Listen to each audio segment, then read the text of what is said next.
नन्हे दोस्तों, आज मैं तुम्हें एक उदास मोर की कहानी सुनाने वाली हूँ। एक घने जंगल में राजू नाम का एक सुंदर मोर रहता था। हालांकि उसके पंखों पर नीले और हरे रंग की चमकदार धारियां थीं, लेकिन राजू हमेशा यह महसूस करता था कि उसके पंखों में कुछ कमी है।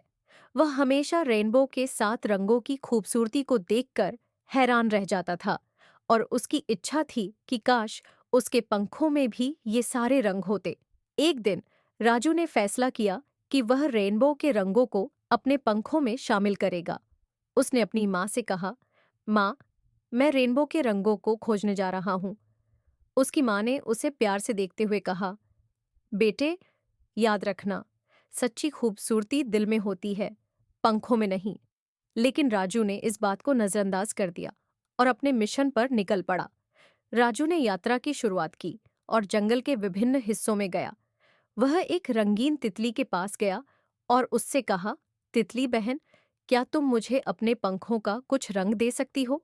तितली ने मुस्कुराकर कहा, राजू, मेरे रंग मेरे पंखों में हैं, लेकिन तुम्हारी खूबसूरती तुम्हारे अपने पंखों में है।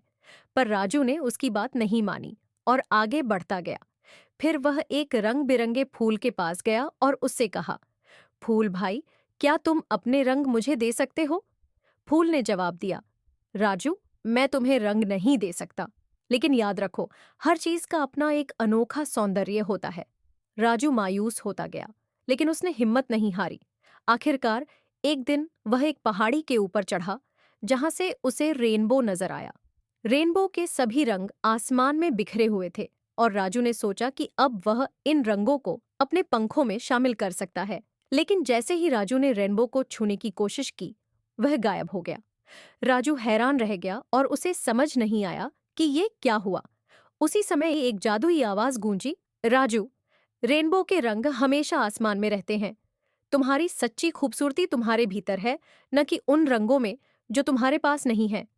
राजू को इस बात का एहसास हुआ कि उसने अपनी असली खूबसूरती को नजरअंदाज किया था। वह वापस जंगल में आया और अपने पंखों के नीले और हरे रंग की चमक को देखकर खुश हुआ। उसे समझ आ गया कि असली सौंदर्य दिल की खूबसूरती में है और वह हमेशा के लिए खुश रहने लगा। सबक: कहानी हमें सिखाती है कि सच्ची खूबसूरती बाहरी चीजों में नहीं, बल्कि दिल की आंतरिक खूबसूरती में होती है।